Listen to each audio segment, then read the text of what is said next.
اسمعوا الصوت، اسمعوا الصوت من اخوتكم اللي كانت تحت قيادة وجلادين حكومة بغداد الطائفية.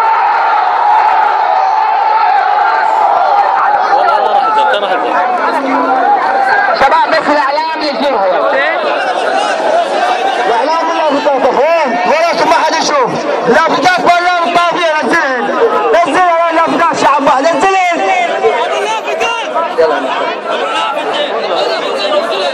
عادي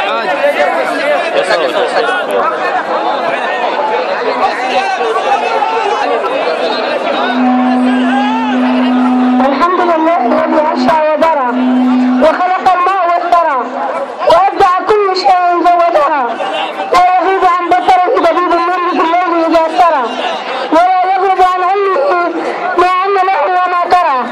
ويصلي ويسلم على نبينا محمد المبعوث رحمة للعالمين، فلبعثته استجابت السماوات والارضين وسبح الصخر والطين ووقف البحر وسلسلت الشياطين، وآمن به الشجر والحجر والدواب وأئمة المشركين. يا رجال الليل جدوا رب داع لا يرد، طرق باب الرجا والناس قد رقدوا، وقمت أشكو إلى مولاي ما أجد، فقلت يا أملي في كل نائبة ومن عليه لكشف الضوء أعتمد، أشكو إليك أمورا أنت أعلمها ما لي على حملها صبر ولا جلد، فلا تردني يا رب خائبة فبحر جودك يروي كل من جرد.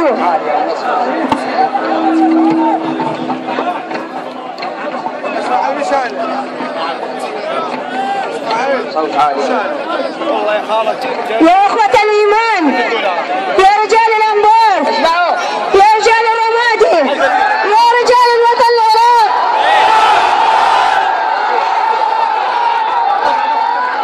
يا رجال العراق في كل بلاد العراق، الشجعان أنا أختكم في الله، مالي بعد الله سواكم، انتصروا لأخواتكم العفيفات التي انتهك عرضهن في سجون الطغاة.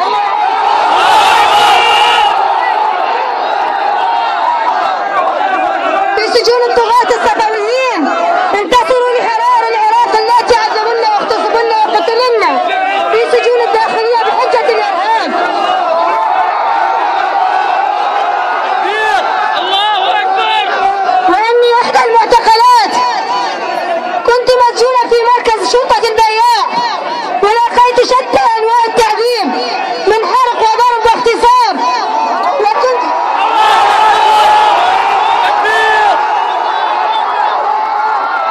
يعني وازة والحرة إلا تكلم أمام الظلم.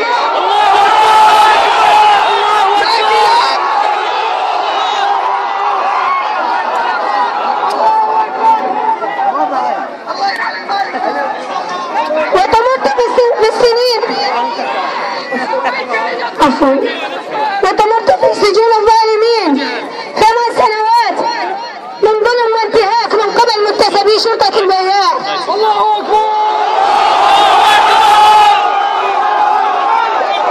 وضباطها الكفرة، وبعدها نقلت إلى وزارة الداخلية وأشرفوا على تعذيبي من ضباط إلى نقباء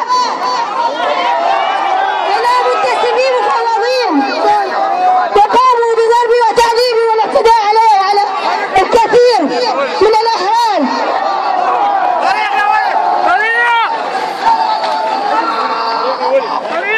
عليه يناشد الشرفاء في محافظة الأنبار والرمادي وكل أنحاء العراق.